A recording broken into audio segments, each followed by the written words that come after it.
사도행전 1장 12에서 17절까지 말씀과 21에서 26절까지 말씀을 우리 함께 말씀이 다리가 아프신 분들은 자리에 앉으셔도 됩니다. 자, 함께 하나님 말씀을 선채로 또 앉은 채로 함께 합독합니다. 함께 하겠습니다. 모인 무리의 수가 약 120명이나 되더라. 그때 베드로가 그 형제들 가운데 일어서서 이르되, 형제들아, 성령이 다윗의 입을 통하여 예수 잡는 자들의 길잡이가 된 유다를 가리켜 미리 말씀하신 성경이 응하였으니 마땅하도다. 이 사람은 본래 우리 수 가운데 참여하여 이 직무의 한 부분을 맡았던 자라. 이러함으로 요한의 세례로부터 우리 가운데서 올려져 가신 날까지 주 예수께서 우리 가운데 출입하실 때 항상 우리와 함께 다니던 사람 중에 하나를 세워 우리와 더불어 예수께서 부활하심을 증언할 사람이 되게 하여야 하리라 하거늘, 그들이 두 사람을 내세우니 하나는 바사바라고도 하고 별명은 유스도라고도 하는 요셉이요, 하나는 마띠아라.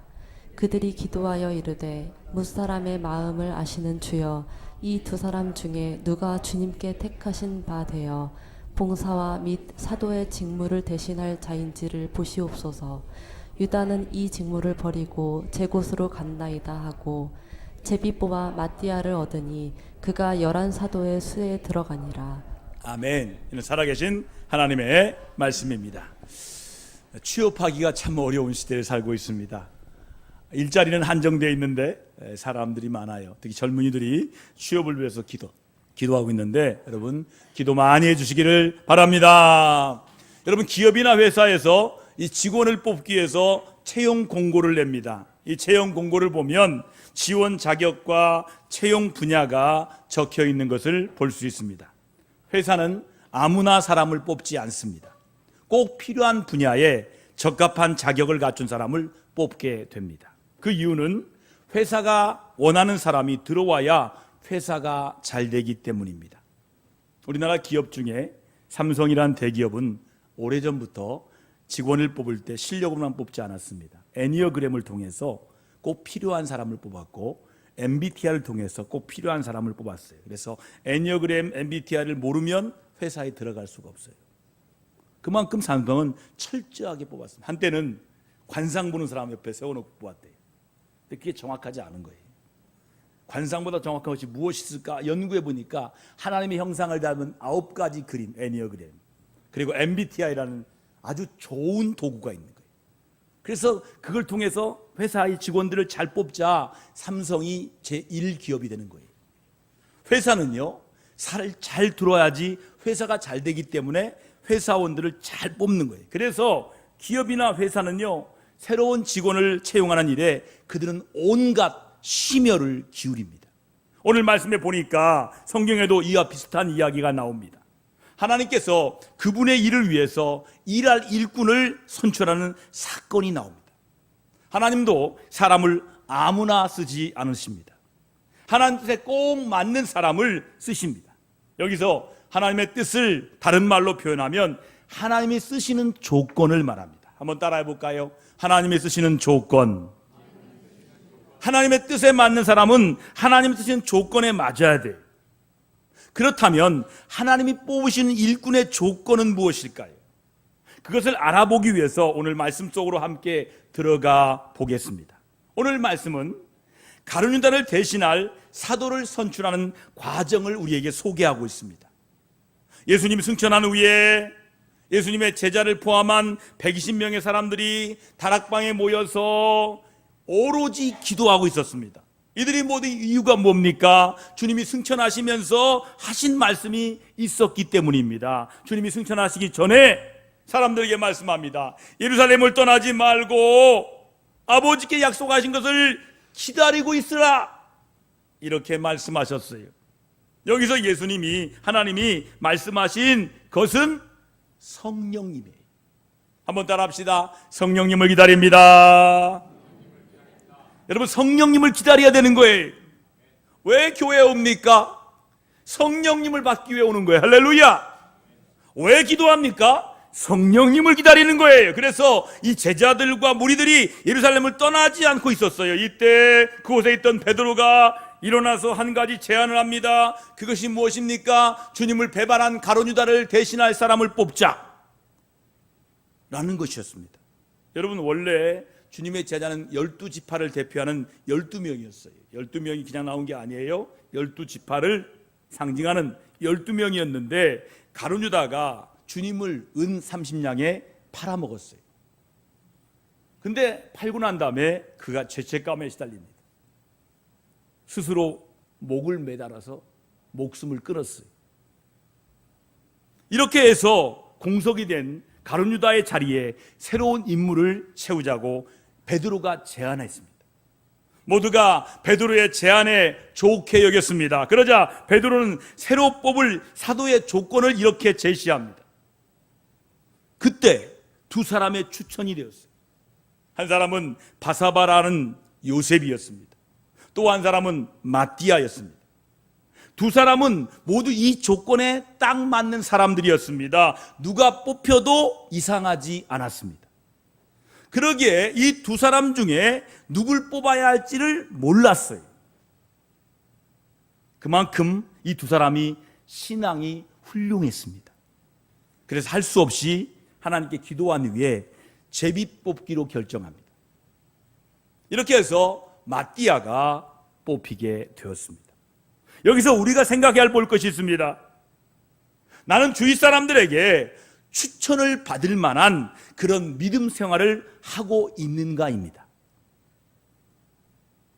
여러분들 누가 추천해요? 동대전교회 대표로 추천합니다. 우리 대전의 대표로 추천합니다. 추천을 받을 만한 그런 믿음 생활하고 있는가 하는 나에 대한 질문이에요. 당시에 120명이 되는 사람 중에서 두 사람이 추천되었다는 것은 이 두 사람의 신앙생활이 어떠했는지를 우리가 짐작하게 됩니다. 저는 여러분 모두도 다른 사람들에게 인정받을 수 있는 신앙생활 할 수 있기를 원합니다. 누군가로부터 믿음을 인정받고 나아가 추천을 받는다는 것은 참 행복한 일입니다.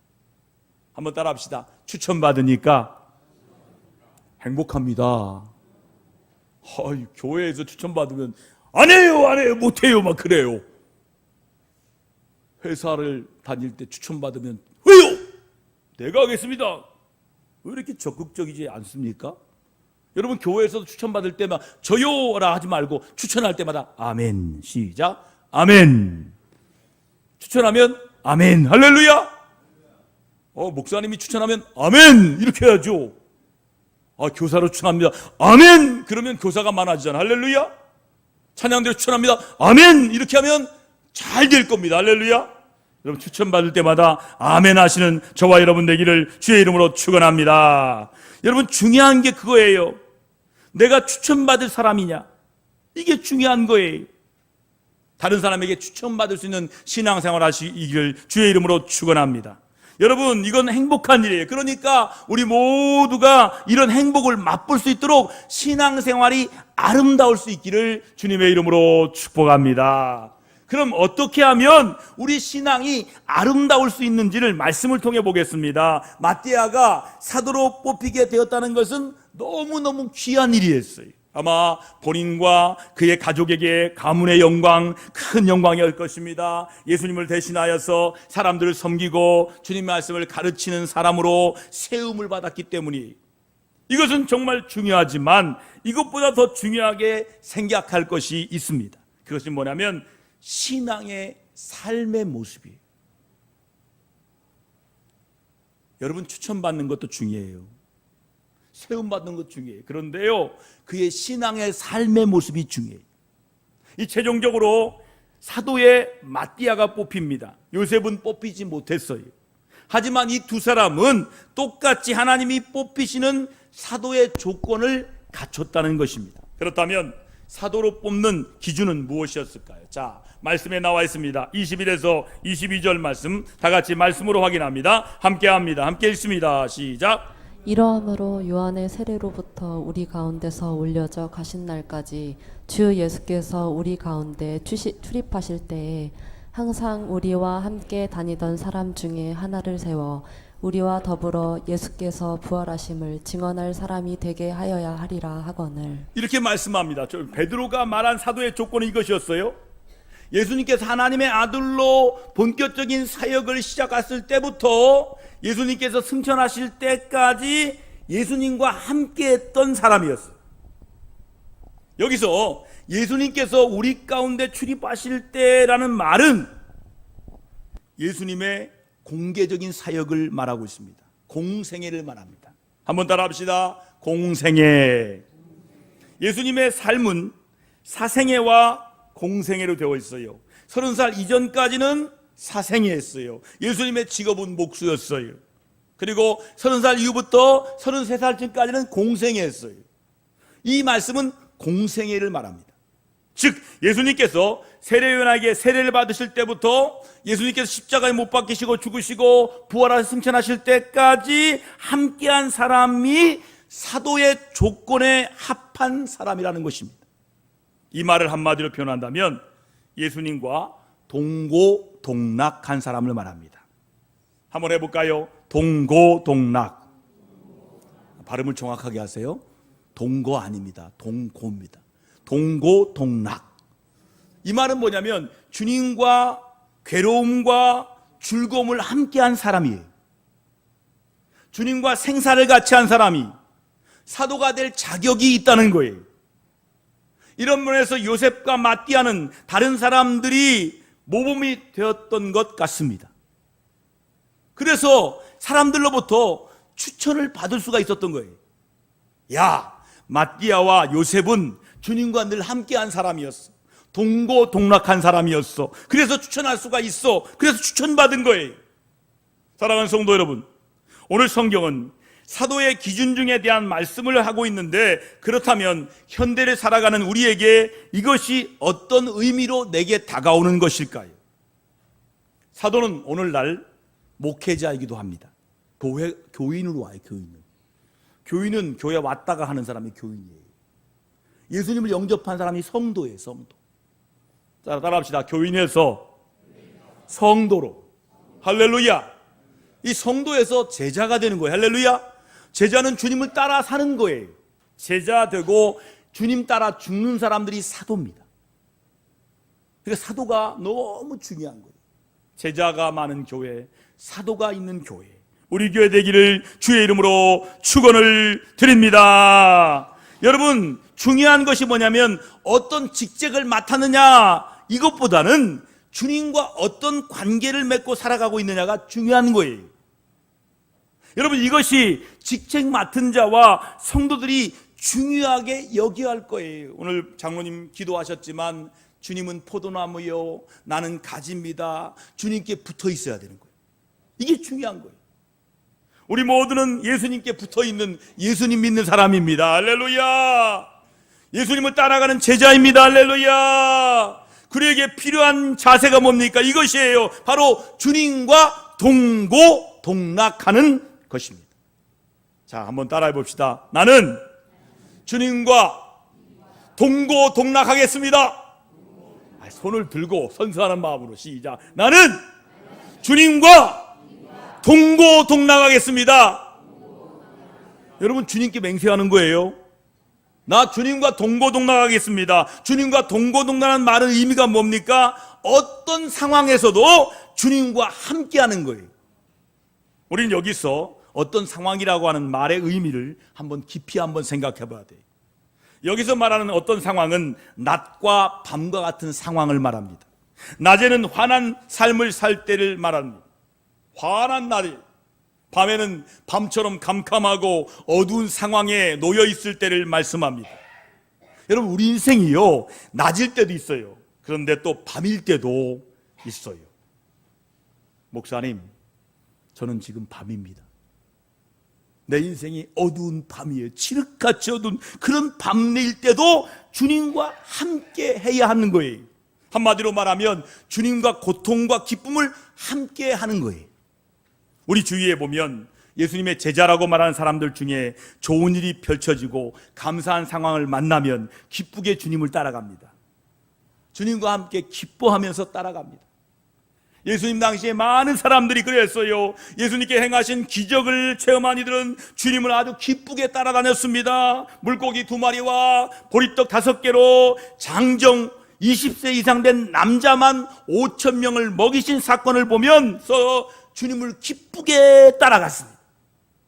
자신의 병에서 고침받은 사람들은 기쁨으로 주님을 따라갔어요. 하지만 밤처럼 절망적인 상황을 만나면 주님을 떠나는 사람들이 있습니다. 너무 어두워요. 절망적입니다.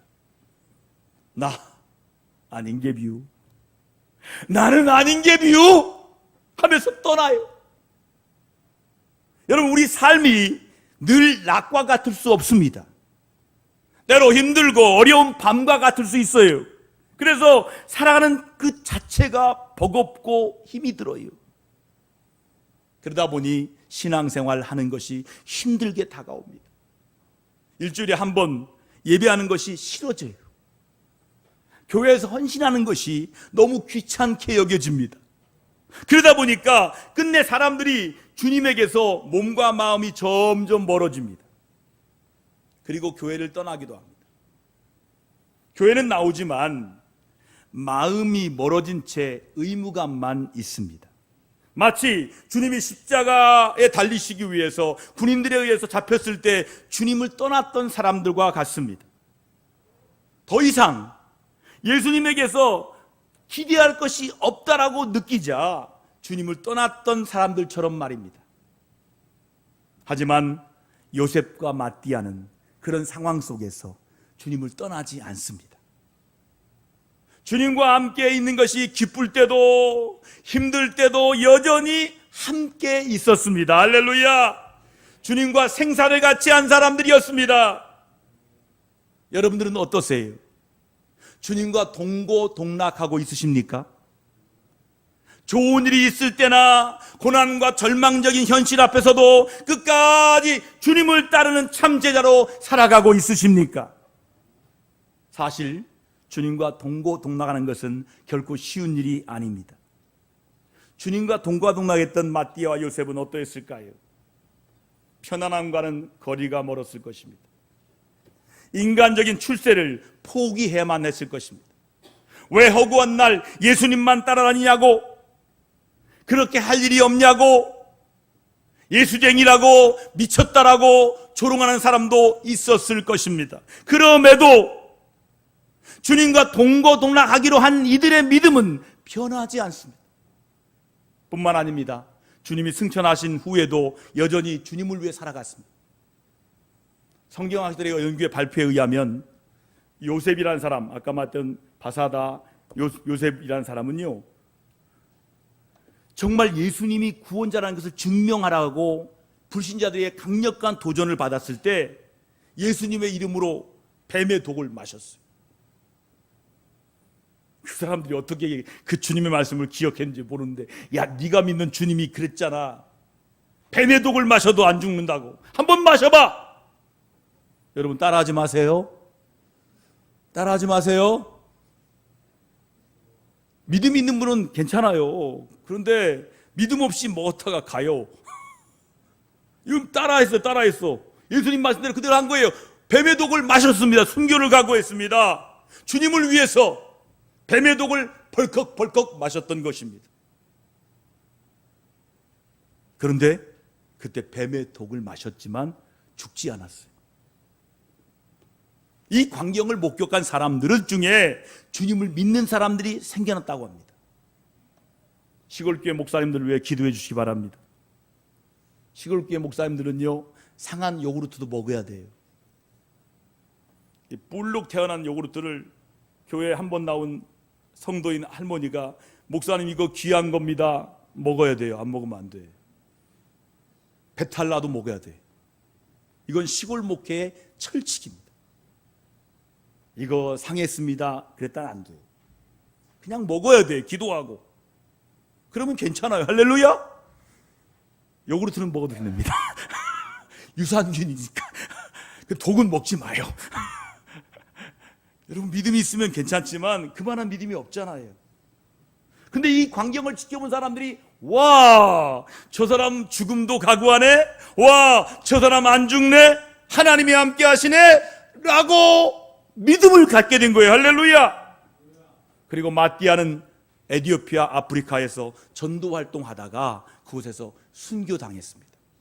그렇습니다. 이들은 주님이 승천한 이후에도 여전히 주님과 동고동락하는 아름다운 믿음의 사람들이었어요. 여러분들이 아름다운 믿음의 사람 되는 것은 주님과 동고동락하는 거예요. 기독교 교회사를 보면 위대한 인물이 많이 나옵니다. 그 중에 여러분들도 알다시피 위대한 폴리갑이라는 분이 있습니다. 이분은 서문학교의 감독이었습니다. 당시 교회를 박해하던 로마는 폴리갑 이분을 체포하게 되었습니다. 가장 왕이니까, 가장 우두머리라고 생각해서 폴리갑을 체포해서 그만 죽이면 다 끝난다. 그래서 가장 우두머리인 폴리갑을 체포합니다. 감독이니까. 그리고 로마 원형 경기장에 끌려갑니다. 폴리갑은 총독으로 하여금 그리스도를 부인할 것을 요구받았습니다. 그러면 살려주겠다고 제안을 했습니다. 그러나 폴리갑은 이 요구를 단호하게 거절합니다. 그리고 이런 말을 남겼습니다. 나는 86년 동안 그리스도의 종이었다. 그동안 그분은 한 번도 나를 실망시키지 않으셨다. 그런데 내가 어찌 나를 구원하신 나의 왕 예수를 부인할 수 있겠습니까? 이 말은 주님이 나를 한 번도 떠난 적이 없는데 내가 어떻게 나의 주님을 배신하고 떠날 수 있습니까? 하는 것입니다. 이렇게 폴리갑 감독은 순교당하면서까지 주님을 결코 배반하지 않았습니다. 그는 끝까지 주님과 생사를 같이 하는 동고동락한 위대한 신앙인이었습니다. 사랑하시는 성도 여러분, 우리 주님은 한순간도 우리를 떠나지 않으십니다. 단지 우리가 오감으로 느끼지 못할 뿐이에요. 주님은 오감으로는 못 느껴요. 영감이 임할 때 느끼는 거예요. 육감이라고 하죠. 영감, the sixth sense, 육감. 영감이 임할 때 주님을 느끼지 우리 오감으로는 주님을 느낄 수가 없어요. 여러분, 교회에 올 때마다 영감을 달라고 기도하시기 바랍니다. 성령을 달라고 기도하시기 바랍니다. 그러면 주님을 느끼기 시작하는 거예요. 여러분, 주님은요, 지금도 우리가 그분께 잘할 때든지 그분의 마음을 아프게 할 때든지 늘 항상 곁에 계십니다. 우리와 함께 하셔서 우리와 기쁨을 함께 하십니다. 믿으시면 아멘 합시다. 주님은 우리의 괴로움과 슬픔에도 함께 하십니다. 믿으시면 아멘 합시다. 주님은 지금 성령으로 우리와 동고동락하고 계십니다. 우리 안에 성령님이 함께 하고 계십니다. 그런데 어떻게 우리가 그분을 떠날 수 있겠습니까? 슬픈 일이 있고 아픔을 겪는다고 해서 신앙생활 힘들다고 어떻게 주님을 떠날 수가 있겠습니까? 그러니 우리도 그분과 동고동락해야 하지 않겠습니까? 기쁘고 좋을 때나 힘들고 어려울 때도 여전히 주님과 생사를 같이 해야 하지 않겠습니까? 오늘 성경의 말씀해 보니까 요셉과 마띠아처럼 말입니다. 우리 하나님은 바로 이런 사람을 일꾼으로 들어 쓰십니다. 사랑하는 성도 여러분, 이제부터 우리와 함께 하시는 주님을 한평생 따르며 살아가시기를 바랍니다. 기쁠 때든지 슬플 때든지 주님과 동고동락할 수 있기를 바랍니다. 그래서 하나님이 귀하게 쓰임 쓰시는 말씀에 합당한 사람이 되셔서 하나님께 귀하게 쓰임받는 복된 인생들 다 되기를 주의 이름으로 축원을 드립니다.